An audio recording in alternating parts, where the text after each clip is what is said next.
Hello and welcome to another edition of the When Calls the Heart After Show. I am your host, James Lott Jr. Shout out to my girl, Marissa Serafini. Now, it's a little different, folks. As you saw in the title, we're not talking about the actual show. We're talking about something that show begat, which is a musical. But I want to tell you something. So yesterday, it was my birthday weekend, and I went to see Six, the musical, here in Los Angeles, which is about the wives of Henry VIII. I took my brother, who's 50 years old, who never saw a musical in his life, there for the first time, and he loved it. Reason why I bring this up is that there are newer musicals happening all the time on subjects or shows that you like, and there's nothing like live theater. I'm telling you, now he's hooked. I got him hooked. I already love live theater, but now he's hooked. So why I'm talking about all this is because some of you guys know this already and some may not. There is a When Calls the Heart, the musical that debuted several years ago during COVID, yes, in the Midwest. I love the Midwest, Right. at the Round Barn Theater. But we're going to talk to the person who literally spearheaded this thing. And we're going to talk about how she brought it together. She's the executive director and producer over at the Round Barn Theater in Indiana. And I'm here in Los Angeles, but we're together. Help me welcome Christy Stutzman. Hi, Miss Christy. Hi, it's so good to be with you. This is exciting. I'm so thrilled to be able to be on here with you and talk about this project. It's been a journey. Like I told you, it's been an adventure. So I want to go. Okay, so now first of all, I heard this thing. I'm not sure, but I heard that. Were you in politics before this? Well, kind of, yeah. So I was married to a guy who was in politics for a while, and then I was actually an elected official for a couple years as well before doing this. So, music has always been my passion, and I was a voice major in college and studied opera for a while, and have always written. And so it's kind of been my therapy, I guess you could call it. It's like and even while I was serving an elected office, there was one day when I had a deadline for one of my musicals. It was called A Musical Christmas Carol, and I was hoping that nobody was seeing on my computer that I was working on lyrics. But it was kind of a boring, slow day, and so I was like, all I could think about was these lyrics I had to write. I love it. So yeah, I mean, I've always kind of had dabbled in music most of my life. So Well, see, I bring that up because the person I used to be working in the corporate world, I used to work in farm and ag insurance. oh wow, yeah, So I was very always in the familiar. Midwest, going to different places, Midwest, yeah. turkey ranches and cranberry bogs. But the point is, art, as I always said, my should I arted. Um, art does cross barriers, it crosses professions. If you Yeah. are artistic in any way, it's still there, whether Oh whatever. yeah. That's why I'm so glad you said that. It was always still you were still doing it while you were doing Yep. something else. Oh, it's a unifying language, it's a universal language. And it really it brings people together just in all different ways. And that's what I absolutely love about it. I started when I was in, I don't know, elementary, getting involved in the arts.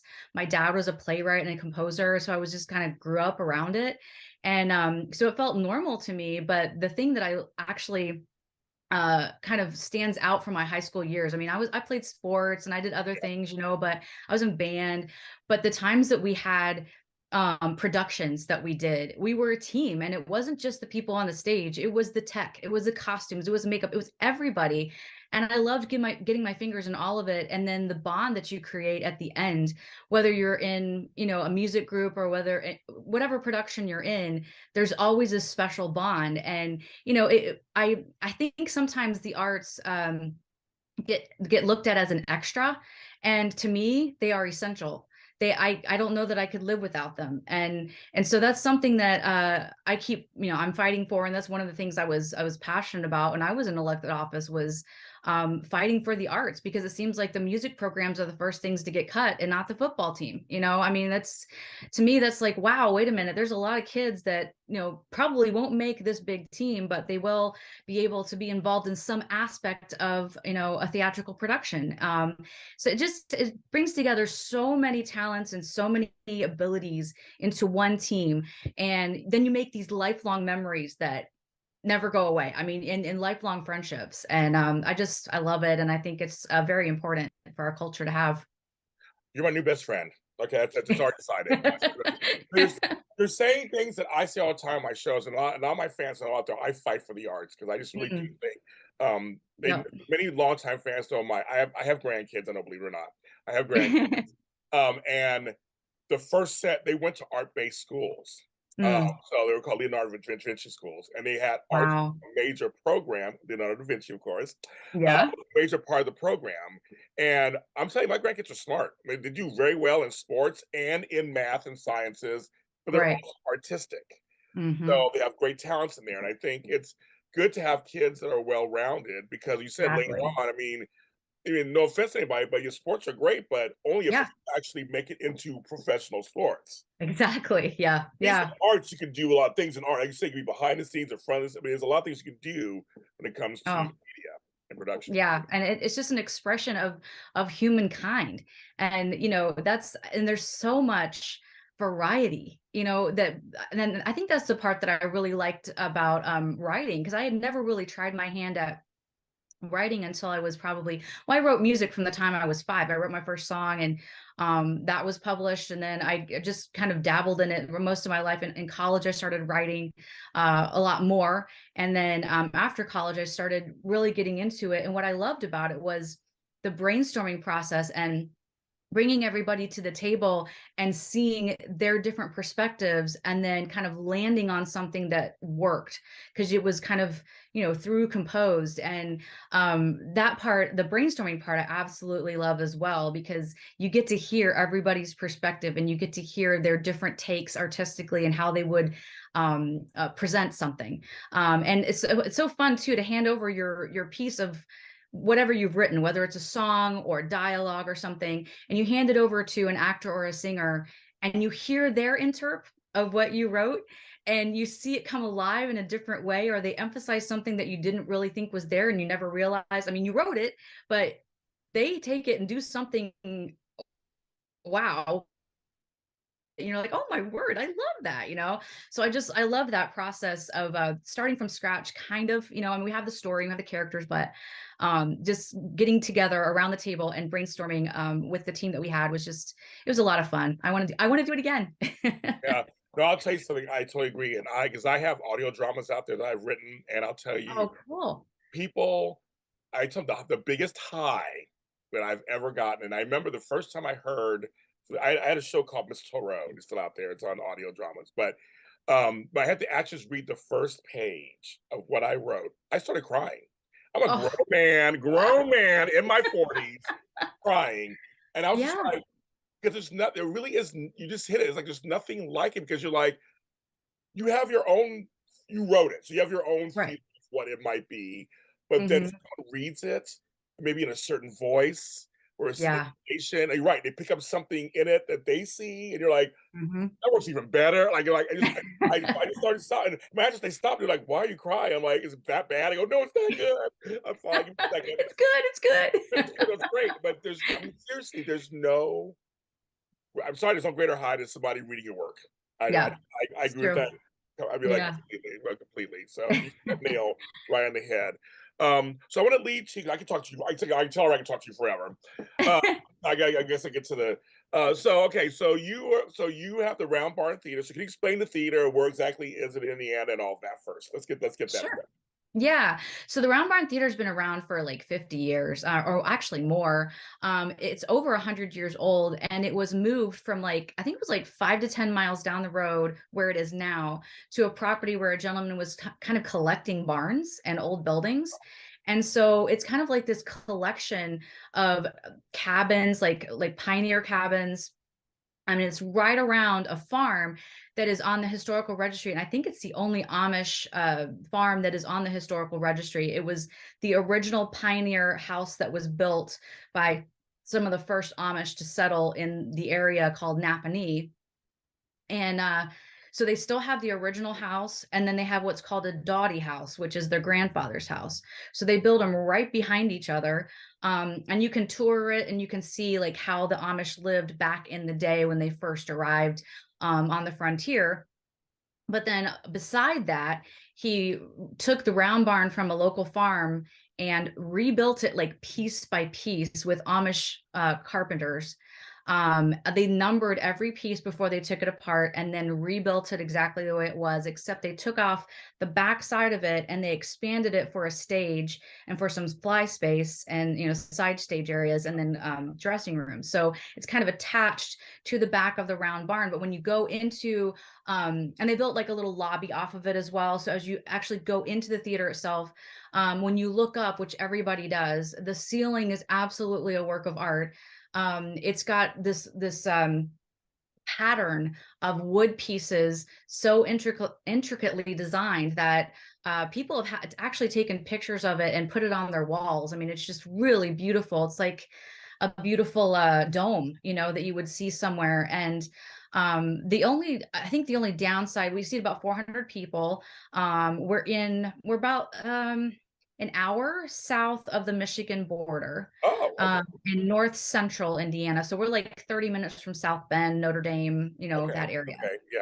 So it's a nice central location. I'd say it take like 2 hours to drive from Chicago, 2-ish hours from Detroit, and about 3 hours from Indianapolis. So it's, my husband says we're in the middle of everywhere, and I say we're in the middle of nowhere. But anyway, we're just in the middle. So It's kind of both. Maybe it's kind of both. Maybe it's kind of both. yeah, it is. You have to drive to get there, but it definitely is an Amish country, and it really is beautiful. Very rural. You're going to see a lot of Amish. It used to be called Amish Acres, and we still call it the home of Amish Acres. But when we took the name Amish out of the title, what we found was a lot more Amish started coming to our restaurant and to the theater. Okay. I don't know if it was because they didn't like the Amish name was in the title or what it was, but we call it the Barns at Napanee. And so we have a restaurant there and a theater, and we have gift shops and a pretzel place and coffee and ice cream and lots of shopping and an antique shop. So it's a nice little one day. Actually, you could take a full day shopping there and seeing the theater and eating and not see everything. But the theater itself has been a Broadway rep theater for 50 years. My husband and I and some of our partners bought it in February of 2020. So right before COVID hit, we were like, yay, and then Oh my so God. it's been a challenge, but at the same time, I think it's been, I told my staff and my team, I said, we're creatives. So this is our challenge moment, and this is when we shine. So let's think outside the box and let's conquer this thing, So we really worked hard. And one of the reasons I wrote When Calls the Heart was that we had a production company. I'd started it like 3 years before we bought the theater, and I bought some titles that I would want to do. And When Calls the Heart was number one on my list. I'm a big Hardy, and I talked to Brian Bird and I said, when are you going to do a musical? Because I love Broadway, love musicals. Yes, yes. And he's like, well, that's not my thing, but I'm sure somebody will. And so I chewed on that for a while because I love the story. I love Elizabeth. I love her character, her spunk, and her humanness. And so when we bought the theater, I had that title, and I told my team, I said, well, I guess now's the time to write it. And I had 5.5 months to write 22 songs and fully orchestrate it. And I was driving between Northern Indiana, which is 6-ish hours from Nashville, to Nashville, back and forth multiple times, trying to get the tracks done and record all that. We didn't have any demos for the cast. So I had to bang it out and teach them the songs. And we had a music director as well, and they were working on it 24/7. We were giving them demos with like the piano playing it, or I would sing it, just to let them know what it was supposed to sound like. But I was also bringing in the cast and having them sing through things, and I was actually customizing it to voices, specific voices.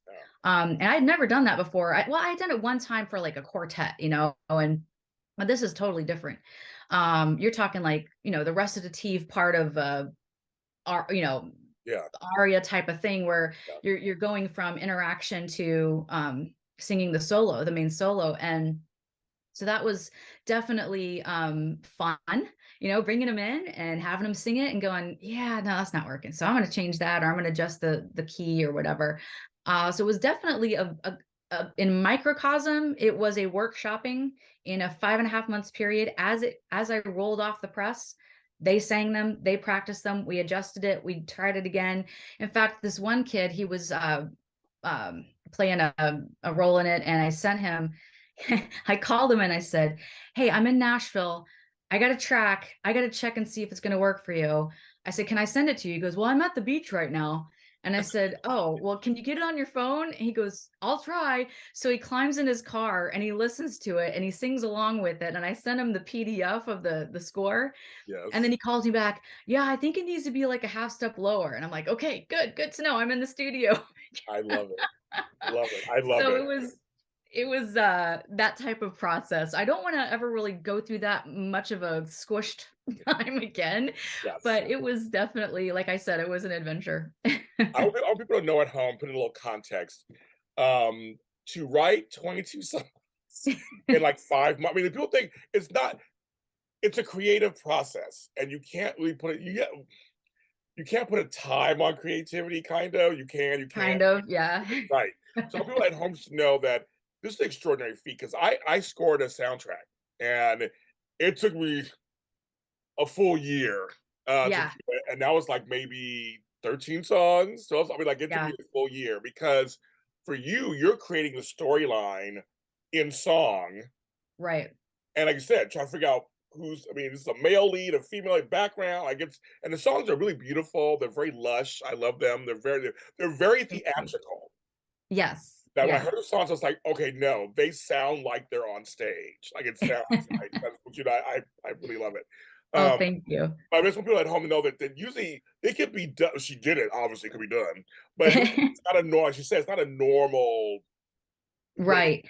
And I think because of my love for the story and my love for the characters, I mean, I had read her books when I was in high school, and actually the Canadian West series, I read them probably 3 times. And so I loved that story. And I think just years of knowing the characters and then watching the TV series, and just chewing on it, it really helped. It just started flowing out. Now, I will say, when I got to and that the auction isn't recorded.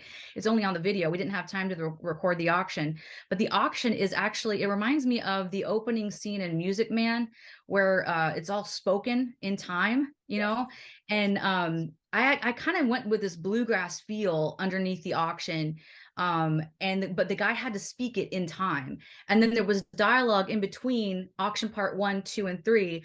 And so then I would start, and I had a chorus that they all sang together, and then he would start auctioning again, and the chorus, and they all sang, right? So by the time I got to part 3, I was like, "Oh Lord, just get me through this song. I'm so tired of this. I don't want to hear this song again." Yeah, talking through a song is not on time. It's not as easy as you think it is. It's not as easy. I've Yeah, done it so rhyming once. it and making it sound like an auction was a challenge. I thought, if I could just get through this, I think I'll survive. But there were times when, and I wasn't sleeping much. I mean, I get up in the morning and my office is in my house, and so I'd say, "Hey guys, how you doing?" to my family, and then I'd close the door and I'd go to work. But so there was a time though where I just could not find the right chord for I just couldn't find it. And so finally I just had to take a break and walk away.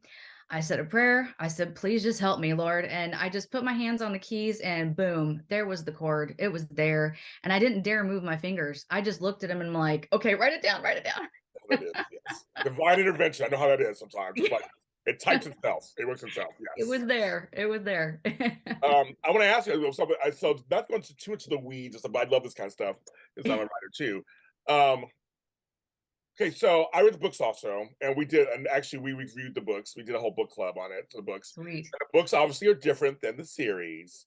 So Right. tell folks who have not seen the musical or heard of it, does it follow the books or does it follow the series? Good question. Okay, so it follows the books. Okay. So she ends up with Jack. I think they actually get like engaged or married in the second book, from what I remember, not Yes, the yes. first book. That's what And matters. so I kind of like, I bought the titles to both in case I needed to like I didn't know if I was going to do it all in one, show, or if I was going to have to do two. Ended up doing it Oh, in one wow. show. Because it's tough. It's tough to, total strangers, to you have to give the background, to Yes. the story if they haven't seen anything or read it. And so I did that in the first song called Toronto. I love My that. one Actually, I love that song. Actually, I love that song. Thank you. My one compromise, I guess, with the story was like, okay, I know there's going to be TV fans here who love Jack. Yes. And the name of the guy in the book is Win Delaney. That's right. And Yes. so my compromise was, okay, when you're on stage, the name Win can be like, it can be misunderstood for when, you know what I mean, or I win or whatever. Yeah. And so Jack is definitely a name, and you recognize it. And so I decided to go with Jack, but I kept the last name Delaney. So it's Jack Delaney as the Mountie. Now I get it. No, no, that's okay. And then the other compromise I made was, she goes to what's the name of it? It's something spring in the book, and then in the TV series it's Hope Valley, and it was It was something Hope Valley. Valley first, and then became Hope Hope. Valley. Yeah. Then Yeah. it's Hope Valley, right? Yeah. So we compromised with the name too. Pine Valley. So it was Pine Springs or Hope Valley. So we went with Pine Valley. So that's a little different from the book. But the other thing is, and I had a lot of Hardys tell me afterwards that they said, well, thank you so much for letting her marry the Mountie and not killing him off, and stuff like that. And I'm I'm like, sure. No, yeah, I I'm mean, that's the sure. difference. That's a difference in a 2.5 hour show and then a long running TV series. You just have to, like Little House on the Prairie, they had to, Yeah. kind of vary the story in order to keep going. So but yeah, it's really neat. They get together at the end, they get engaged at least, and the final song is One Calls the Heart, and it's kind of a reprise of all of the songs together, and then it ends with that. That's So cute. That's cute. That's cute. Also, I like that. Song too. No, because the books are different, folks. The books are different. They're good. I mean, we really enjoyed them. They're really good. right. It's there's some heartbreak in some of those. Oh my god! So There is, in fact, it was so hard. Like there were certain things about the story, like subplots, that I just hated to leave out. But when you're looking at this short time frame, if I go down that road, I'm not going to be able to explain everything around it and tie it up with a bow at the end, And so I tried to implement some of those, like Andy, his story is just so sweet throughout the whole thing, and it's tragic. And so I brought Andy in, and I kind of like talked about how he was sick and he needed, surgery and stuff like that. And the other thing that I really was able to highlight with this is a little more of her uh family's relationship. So there's a moment in the book that I cry at every time I read it, and it's when her father takes her. He's like so supportive, right? He's like, yes, you go honey, you just do your thing, and he's just like letting her have wings and fly. And so he takes her downtown and buys her a hat, a beautiful hat, before she gets on the train. And I just think it is the sweetest gesture of a father who's struggling, to let her go, especially in that time period, yes. to let her go that far away. She's not married, she's like on her own, but he's so proud of her.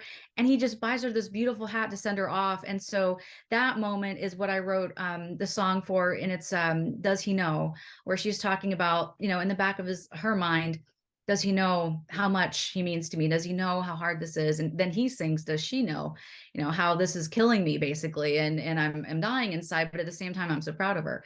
So yeah, so the books, and so folks, I suggest people actually read the books too. They're fun. They're fun to read. There's all kind of stuff going on in there. It's Don't expect it to be like the movie. It's a little different, but to Yeah. me, the same heart and soul and messages and everything. They're still in there. And Yeah. I've had the pleasure of meeting and being around Jeanette Oak several times. Mm, Love her. I mean, she's just like amazing. such a Warm, sweetheart. warm Yeah. spirit, just warm spirit. Mm, So okay, mhm. okay. Now I want all the tea. I want to know. So who do you talk to first? Is you're writing this thing? So you say you talked to Brian first, or have you talked to Jeanette? Like what is like? How did all that kind of? Because that's previous material. Yeah. You know, Well, okay, so since this was probably well, it was the first season that I saw it advertised on Hallmark and was like, "Oh, I love those books. I better check it out. I hope it's done well." You know what I mean? Like when you oh love yeah, books, you just oh kind of yeah. hope that So it was, and my boys were, let's see, they were 10 and 6 at the time. And so I was always looking for for shows that I could enjoy along with them. because some of the shows that they watched, I just couldn't. I mean, it was, yeah. So we watched it together, and there was enough adventure and humor and human stories that my whole family enjoyed it. I mean, we really sat down as a family, and everybody liked it.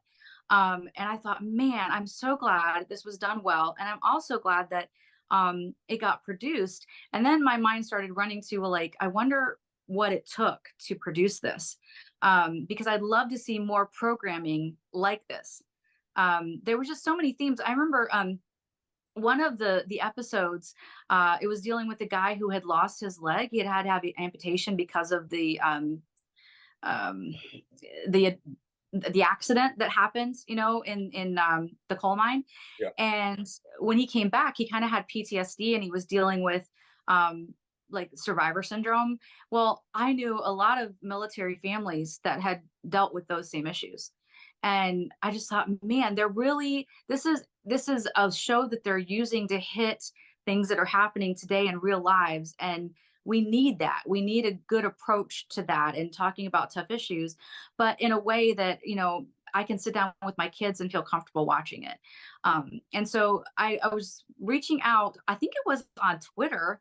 It was Twitter or Facebook, trying to find somebody. I was looking at the names on the TV screen, like who produced this. And I saw um, Brian Bird and Brad Cravoy and a couple others. So I started looking for him on social media. You know, you love this age where you can I actually love it. try to I reach do. I out to love these it. people.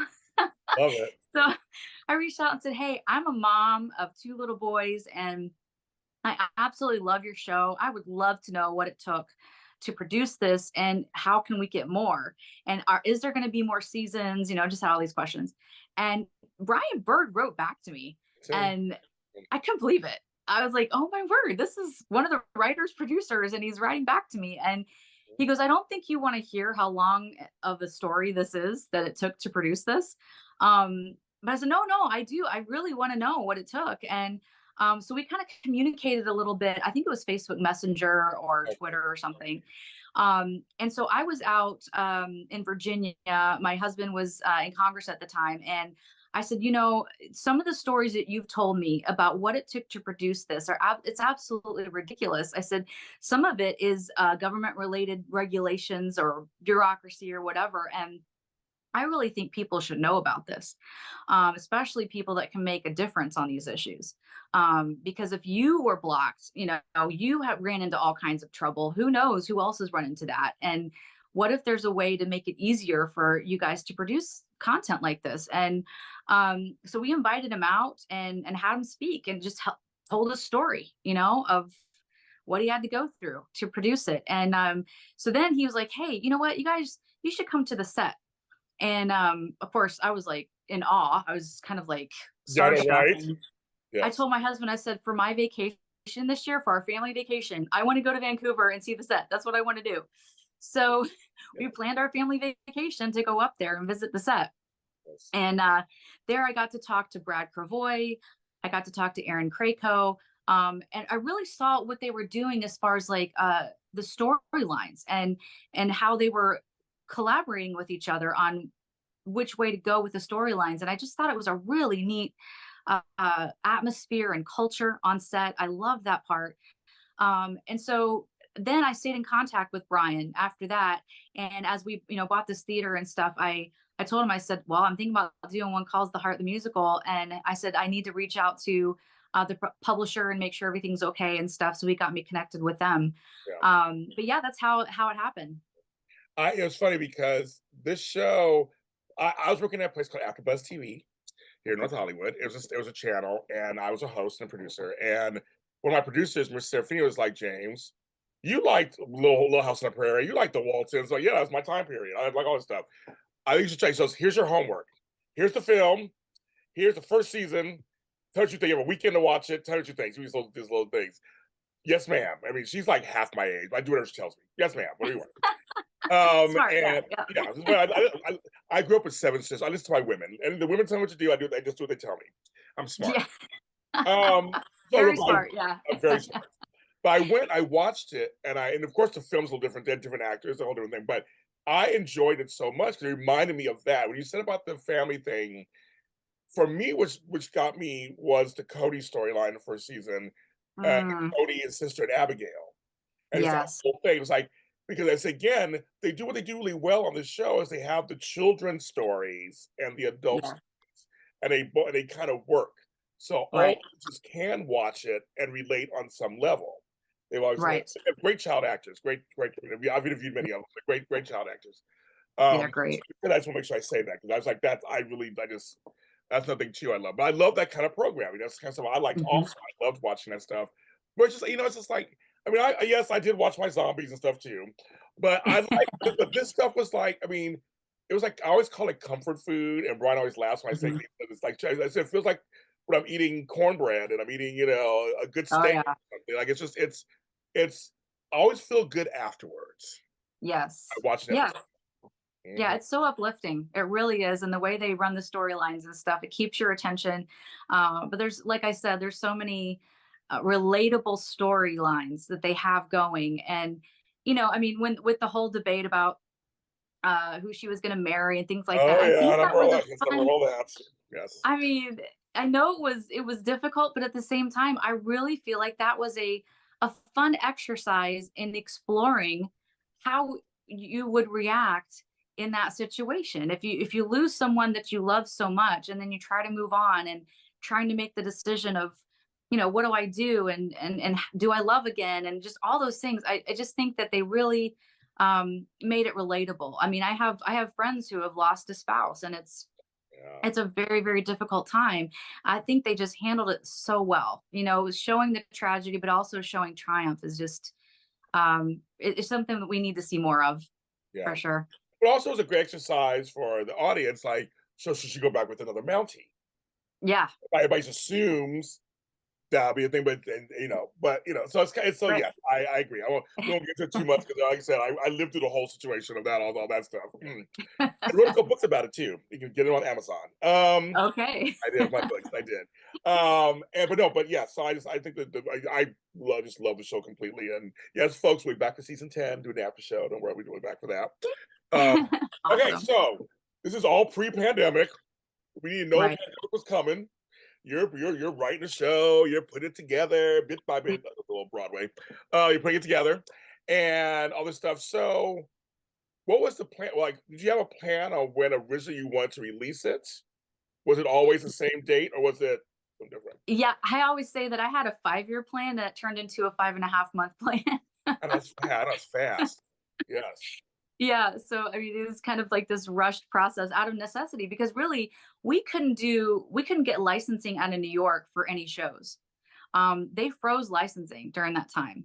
And we had worked very closely with our health department, making sure that we had all these protocols in place and stuff like that. And it really wasn't like extremely bad in our area after a certain period of time. And so we really had to kind of scramble to find things to do. Luckily, I had an agreement with one contract, one license.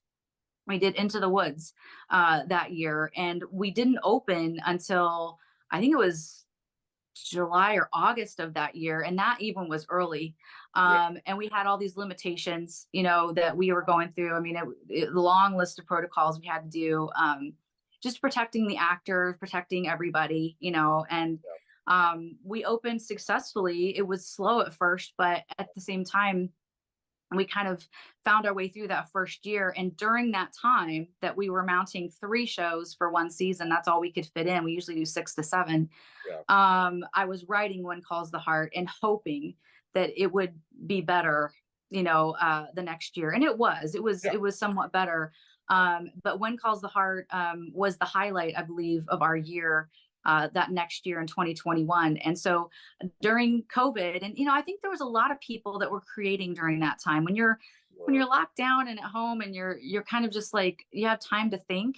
I think a lot of people started writing, and I think that's a good thing. I'm thrilled with so many new things coming out and new talent being discovered because they had that extra time on their hands where they said, "Well, now's the time. Let's do it." So I I'll had say, I had the Chris, I time. want to say something really quick about that because I love you said that.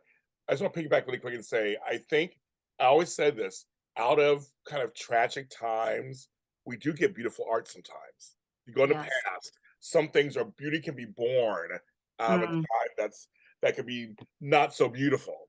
And I think, right. and I agree with you. So many of my friends are like, well, I'm finally going to do this. So I'm going to finally, because we had, well, in LA, everything locked down in LA. So we always were at home Yep. doing, what are we going to do next? But You had time. I want to say that I think that's something I always say. I think that beauty can be born out of non-beautiful times.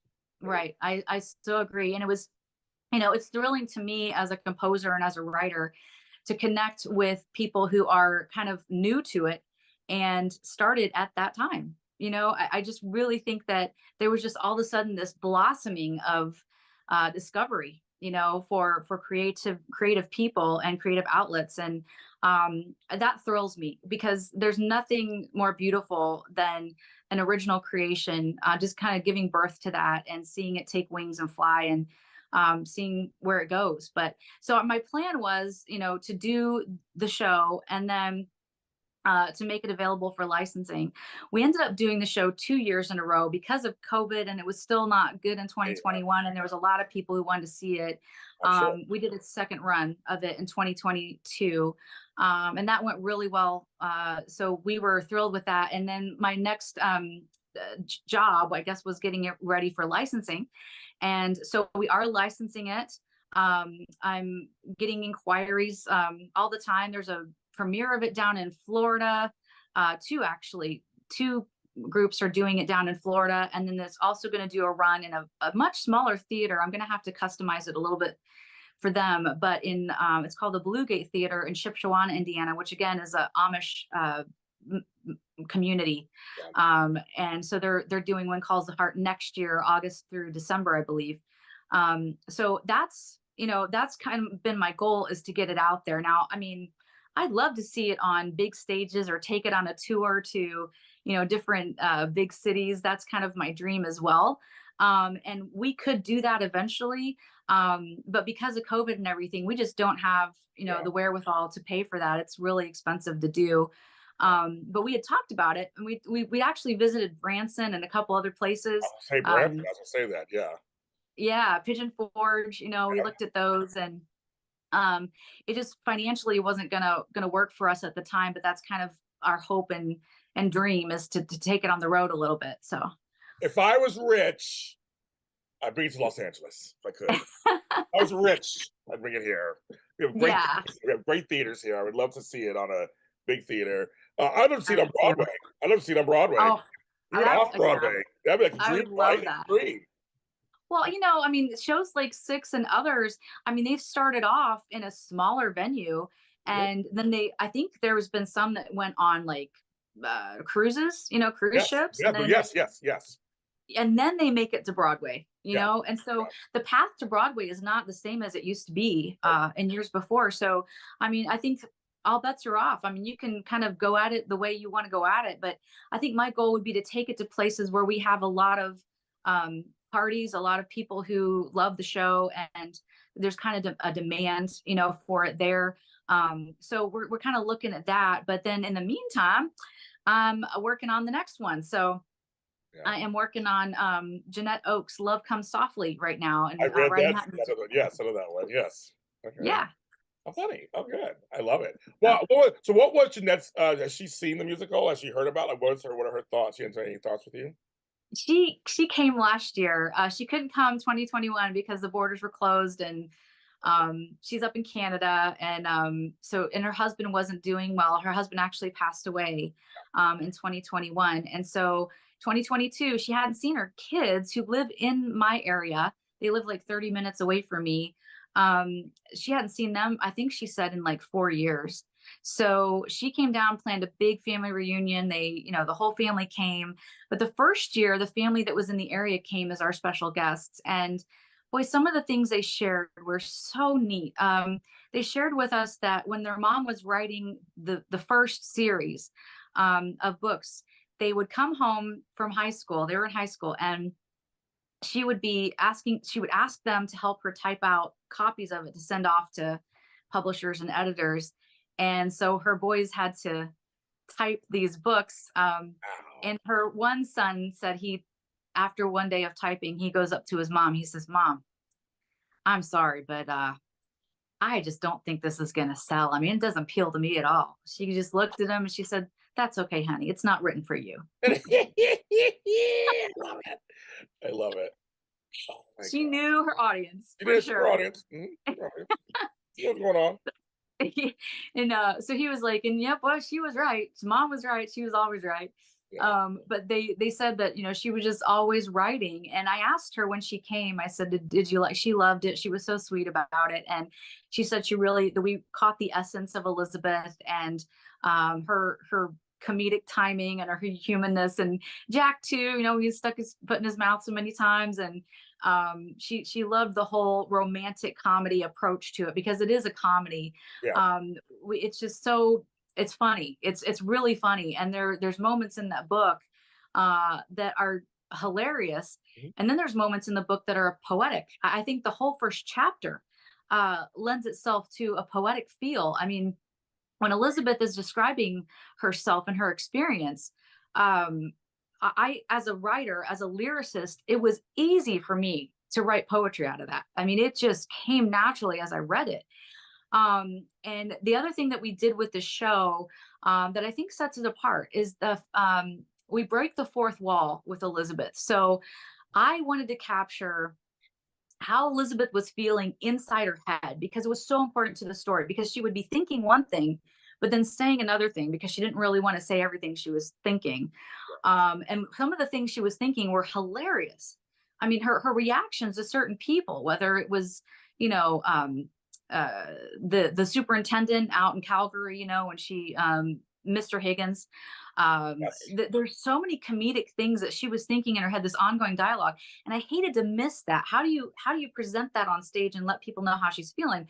Well, our team, and our brainstorms Yeah. came up with the breaking the fourth wall. Elizabeth will turn to the audience and say what she's thinking. We'll highlight where we'll spotlight her in that moment, and then she'll turn back into Got the it. scene. Got it. I love that. Yes. So from the beginning, she's able to kind of be her own narrator. Yeah. So she kind of gives you the background of her father, and she tells you, my sister Julie, she's a little over dramatic, blah blah blah, and she says funny things Yeah. along the way. So you're kind of getting that ongoing dialogue, really, there's a lot of comedic times where she messes up with Jack, and she turns to the audience and says, well, that's embarrassing, and then turns it back to him, and so it really kind of pulls the audience into her world. But it also, instead of her being a perfect little wealthy princess, yeah, she comes from wealth, but boy, is she, down to earth human, making mistakes, and kind of learning as she goes. So it's been a lot of fun. I love. So I'm so excited to get to see it. Like I said, I've heard the music. I have it on my iPad. I have my the music. I wish I could have seen it in person. Maybe one day I will. Maybe one day I Yeah, will. So maybe. Yeah. yeah. So one thing that we changed in the second run, and then this again goes to my squished time frame and not being able to workshop it. Every time I heard the Mountie song, it was fine. I mean, it worked. But as a composer, I just kept thinking, I want to fix that. Well, that could be a little better. And I'm constantly critiquing, Yeah. Yeah. wanting to do better. So the second run, I just rewrote the whole Mountie scene, and I rewrote the whole Mountie song. And I like it a lot better, the second version of it. So we haven't put it out there yet, but in the licensing package, we send them the new Oh, Mountie scene and the new Mountie song. And I think, as a composer, if you want a little insight into why I think it didn't work, was, and this is a mistake that I think I should have known better, but again, it was a rough time. So I think I was trying to imitate a sound. I was going for a certain sound, and I was listening to specific songs over and over again, which is fine. But I think I tried to imitate them too much, and instead of going with my original gut. And so again, I mean, the song works great. It's fine.